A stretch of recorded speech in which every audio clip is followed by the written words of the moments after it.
മയക്കുവെടി വെക്കുമ്പോൾ കണക്കുകൂട്ടലുകളിൽ ചെറിയ പിഴവ് പോലും ഉണ്ടായിക്കൂടാ. കണക്ക് പിഴച്ചാൽ അപകട സാധ്യത ഏറെയാണ്. മോക്ക് ഡ്രില്ലിന് ശേഷം മാത്രമേ മയക്കുവെടി വെക്കാവൂ എന്നതാണ് മാർഗനിർദ്ദേശം.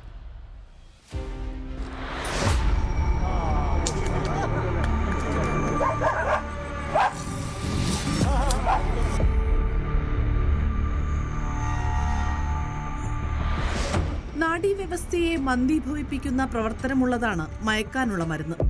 എന്നാൽ അതോടൊപ്പം തന്നെ രക്തസമ്മർദ്ദം കുറയ്ക്കുകയും ഹൃദയമിടിപ്പ് പതുക്കെയാക്കുകയും ചെയ്യും.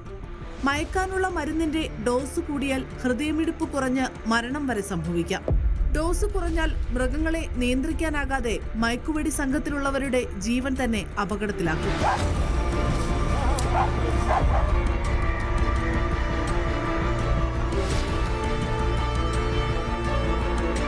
60-70 അടി വരെ ദൂരത്തു നിന്ന് മാത്രമേ മയക്കുവെടി വെക്കാവൂ.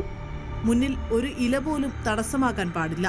മുന്നിലെ ഇലത്തലപ്പുകളിലോ മറ്റോ സിറിഞ്ച് കൊണ്ടാൽ അതോടെ വേഗതയിലും ദിശയിലും മാറ്റം വന്ന് ദൗത്യം പരാജയപ്പെടും. മയക്കുവെടി വെക്കുന്ന സമയം മൃഗം അക്രമാസക്തമാകാതെ നോക്കണം. വെടി ഉതിർത്താലും മരുന്നിന്റെ ഭാരം മൂലം സിറിഞ്ചിന് അധിക ദൂരം സഞ്ചരിക്കാനാകില്ല. ചിലപ്പോൾ ദേഹത്ത് സിറിഞ്ച് തട്ടി താഴേക്ക് വീഴും. അധികം അടുത്തുനിന്ന് മയക്കുവെടി വെച്ചാൽ സിറിഞ്ച് മൊത്തമായി ഉള്ളിലേക്ക് തറച്ചു കയറിപ്പോകാനും സാധ്യതയുണ്ട്. അത്രമാത്രം കൃത്യതയോടെ ദൂരം തീരുമാനിച്ച് വെടിവെക്കണമെങ്കിൽ നീണ്ട കാലത്തെ പരിചയവും കണക്കുകൂട്ടലുകളും ആവശ്യമാണ്.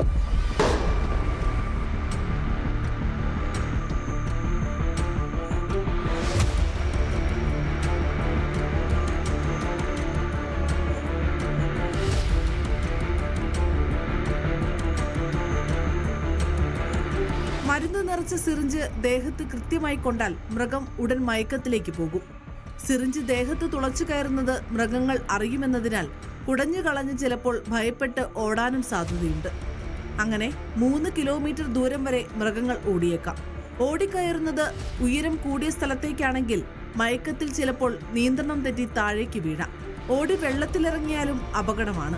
മയക്കുവെടി സംഘത്തിലുള്ളവർ മുഴുവൻ കൃത്യമായ ഏകോപനത്തിൽ പ്രവർത്തിച്ചില്ലെങ്കിൽ ജീവൻ തന്നെ അപകടത്തിലാകും.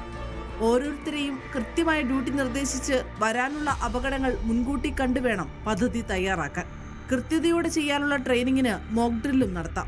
ഇത്രയൊക്കെ മുൻകൂട്ടി പരിശീലനങ്ങൾ നടത്തിയാലും പ്രവചനാതീത സ്വഭാവമുള്ള വന്യജീവിയുടെ കാര്യത്തിൽ എല്ലാ കണക്കുകൂട്ടലുകളും തെറ്റാം. ദൗത്യത്തിനിടയിൽ ഒരു മനുഷ്യജീവന് പോലും അപായം ഉണ്ടാകാതെ നോക്കേണ്ടതും പ്രധാനമാണ്.